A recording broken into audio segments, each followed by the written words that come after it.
Olha, uma família de Bebedouro acusa os médicos de um posto de saúde de negligência pela morte do filho de 8 aninhos. De acordo com a mãe, a criança morreu depois de ser levada ao pronto atendimento por 7 vezes e ser mandada para casa sem sinal de melhora. Esse menino, o Matheus, tinha um irmão gêmeo que já está sofrendo muito, assim, claro, como toda a família. A reportagem é do Guilherme Campos. A mãe de Matheus conta como foram as últimas horas de vida do filho de 8 anos. Quando eu sentei ele no vaso do banheiro, o nervo do pé dele saltou para cima, ficou branco, e o pé dele ficou assim. Aí eu vi que a coisa não estava certa, né? E se atrofiou tudo, o rosto deformou. Aí eu gritei meu marido, porque eu não aguentava pegar ele. Aí eu chamei meu marido. Aí o meu marido veio correndo, né? O outro já acordou também, o gêmeo dele.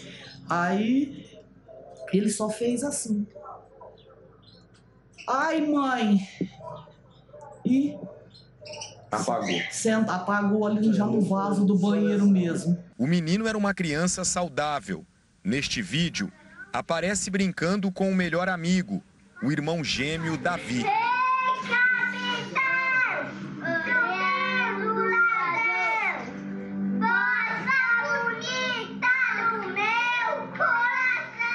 A mãe segura o atestado de óbito do filho, mas não sabe o motivo da morte. No documento, a causa é indeterminada. Eu tô destruída, porque eu tenho que levantar todos os dias e olhar para os gêmeos dele, que fica me cobrando, né, a presença do irmão dele, que ainda de ser um irmão gêmeo, era o amigo e era o companheiro dele. Então isso tá difícil. Eu não tenho explicação para dar para ele, né? Portanto que agora a gente está passando por psicólogo para a gente poder conversar com ele, né? Porque tá difícil. Em mais de 40 dias, Regina levou o filho na UPA de Bebedouro 7 vezes. O menino estava com tosse e coriza. Segundo a mãe, o médico disse que era alergia e receitou alguns medicamentos. Durante 20 dias, Matheus tomou corticoide e não melhorou. O médico apenas passava aquele aparelhinho, ele falava para mim que não tinha um catarro, que não tinha nada, que era para voltar para casa com aquele remédio que ele passava para mim, e ele melhorava com aquele remédio. Ele falava para vocês voltarem para casa em paz? Em paz. O menino não tinha nada, era apenas o tempo, né, uma alergia comum, né, por causa desse tempo seco. Era esse. A resposta que eu tinha era essa. Regina conta que o médico não pediu nenhum exame e resolveu levar o filho numa clínica particular. Ele olhou para mim lá e ele falou assim: mãe, seu filho está grave. Então ele falou: a única coisa que eu posso fazer por você nesse momento agora é ligar lá na UPA e escrever essa carta para você passar para eles, lá para eles dar uma atenção melhor para o teu filho. Com a carta do médico nas mãos, a mãe de Matheus voltou na UPA com o filho e não foi bem atendida.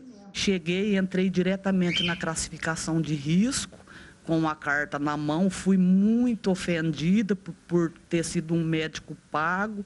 Aqui não tem nada de médico pago.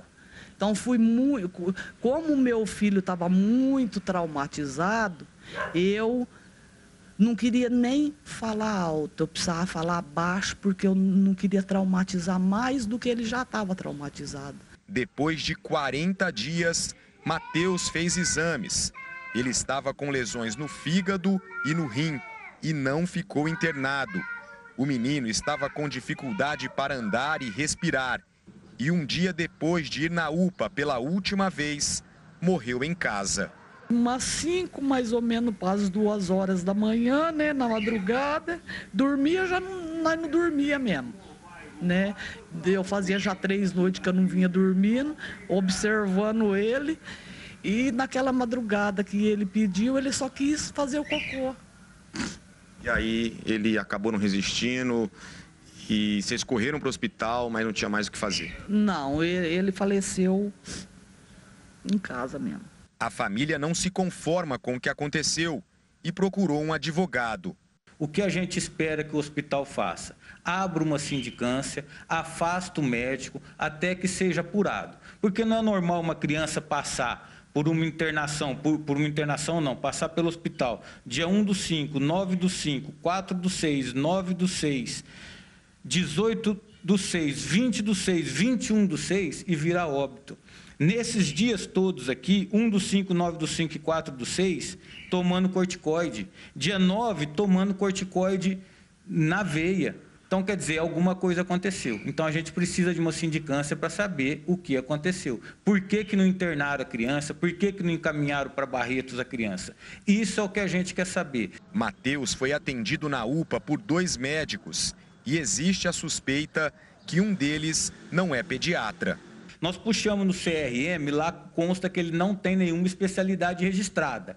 Algumas pessoas nos disseram que isso é uma falta ética, por não ter especialidade registrada. Eu fui no hospital. A Carolina, responsável pela UPA, me informou que ele é pediatra, que ele tem a especialidade, porém que ele não é obrigado a registrar. Então, aí existe um ponto de interrogação nessa questão. Ele é pediatra ou não é pediatra? É obrigado a registrar ou não é obrigado a registrar? A UPA, a Unidade de Pronto Atendimento de Bebedouro, enviou uma nota sobre o caso.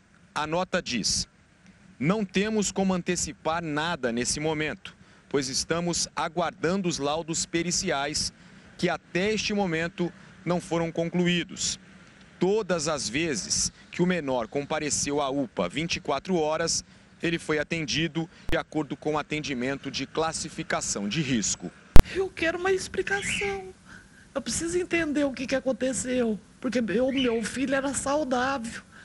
O meu filho era saudável, era lindo, ele brincava, ele era tudo e eu tô sem... Eu quero resposta.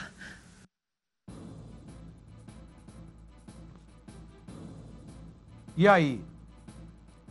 Pergunto para a senhora de casa o que falar depois de um caso desse. Um caso que arrepia. As lágrimas dessa mãe que nunca vão secar. Nunca. A mãe que perde um filho, o pai que perde um filho, nunca mais essa ferida fecha. Porque, como a gente sempre fala, não é a ordem natural da vida. Ainda mais em um caso como esse aqui, em que o Matheus tinha apenas 8 anos de idade. Você imagina, apenas 8 anos. Quem tem criança em casa, seja filho, seja neto, seja de um amigo, sabe como é uma casa onde tem criança. Como é uma casa onde tem uma criança, é uma casa que Deus está presente de uma forma tão intensa, com tanta alegria, com tanta coisa boa, que a gente não consegue imaginar como que é falar para essa mãe: mãe, seu filho não volta mais para casa. O irmão gêmeo dele, ela falou, todo dia eu olho para o irmão e eu fico imaginando a ausência do outro, que não está mais aqui. E aí você fala, não, mas o menino morreu de um acidente, que também é terrível, não existe uma morte mais amena, toda morte é morte. Mas, nesse caso aqui, o Matheus passou, como disse o advogado, 7 vezes pela UPA. Mas espera aí, foi avaliado por 2 médicos. A situação, eles foram dando remédio toda vez, o médico e o advogado falou, em pelo menos 4 vezes, tomando corticoide, uma delas na veia. E o menino morreu com complicações, segundo as primeiras informações, nos rins, no fígado. Agora, o que aconteceu? Ah, mas era uma criança saudável. Mas espera aí, uma criança que estava bem, passa 7 vezes pela UPA, o médico, eu fico imaginando a cabeça do médico, na 7ª vez que o menino chegou lá, debilitado, não conseguindo nem andar mais, o médico fala, ó mãe, é alergia, volta para casa. E a mãe volta para casa com o filho que não consegue nem ir no banheiro, não consegue andar. Que covardia contra essa criança!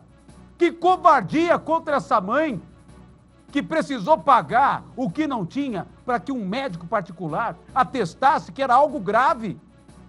E quando ela chega lá, o meu filho está morrendo no SUS, na UPA, o médico manda ela para casa porque não quer internar. Por que o senhor não quer internar? É o senhor que paga o tratamento? É o senhor que vai custear? É o contrário, nós pagamos o senhor. O seu salário quem paga sou eu, é essa mãe, é quem me assiste agora. E por que o senhor não mandou o Matheus para o hospital em Barretos? Por que o senhor não mandou para outro médico cuidar? O senhor não deu a chance dele viver 7 vezes. Não é uma, não, são 7. E aí até quando a gente vai ficar vivendo uma situação como essa? Você chegar na saúde pública e ser tratado assim, com desrespeito. Não é de graça. Esse serviço é caro, é pago e pago por nós. E aí uma mãe chega com o filho 7 vezes e manda para casa porque é alergia. E o teu diploma? E o teu juramento? Você achou 7 vezes que não era nada? Você e seu colega de trabalho, que eu não sei quem são? Ah, Valentim, mas agora vai vir um laudo, o laudo vai falar que a criança morreu de morte morrida. O papel aceita tudo. Vocês podem colocar o que vocês quiserem aí no laudo. O papel vai aceitar tudo. Ah, mas a criança tinha um problema que a mãe não sabia. Vocês podem alegar qualquer coisa. Mas eu já vi muitos casos, eu não sou besta, tá? Aqui no Balanço Geral. O que eu estou vendo aqui é que, infelizmente, o Matheus tentou sobreviver 7 vezes e não conseguiu. Por quê? Porque não deram uma internação e um tratamento adequado para o menino. Eu não sou aqui Deus para falar nada, se ele ia sobreviver ou não, se ele fosse internado, se ele viveu ou não, mas ele queria uma chance. Era uma chance de ser tratado dignamente. Esse menino, gente, morreu em casa. Esse menino morreu, você imagina o que ele passou, as dores que ele sentia quando ele ia para a cama para dormir e não conseguia ter força para ir no banheiro. Ele morreu, mãe, ai mãe, e apagou. Você imagina essa mãe. Mãe, pelo amor de Deus, tem que falar para a senhora, mãe. Só pedir para que Deus conforte a senhora e que a justiça dos homens seja feita, não seja falha. Porque não tem nada para amenizar e para que você de casa faça uma oração para essa mãe, para essa família. Porque não tem o que fazer. Gente, é absurdo, tá? Independentemente desse laudo que vai sair, e muitas vezes vai falar, não, o médico não tem culpa, mas que tem, como disse o advogado, algo de estranho nesse meio do caminho, tem. São 7 vezes. 7 vezes. E olha, por mais que não haja justiça dos homens, eu acredito na justiça divina, tá? Se não paga aqui, paga lá. Para onde for, sei lá para onde que você vai. Isso serve para todo mundo, não é? Ah, não é o médico, são todos que poderiam, em algum momento, ter ajudado a salvar a vida do Matheus e não o fizeram, tá? Todos. Isso vale para todo mundo, desde o mais alto escalão de poder público, que poderia intervir nesse caso, ou até mesmo da pessoa mais baixa lá no cargo, todo mundo que alguém poderia ter feito alguma coisa pela vida dele e não fez, tá? Que essa mãe, tenho certeza que nesse um mês pediu ajuda para todo mundo e ninguém, infelizmente, estendeu a mão para ajudar essa mãe. E custou caro, custou o maior bem que nós temos na face da terra, que é a vida de um filho.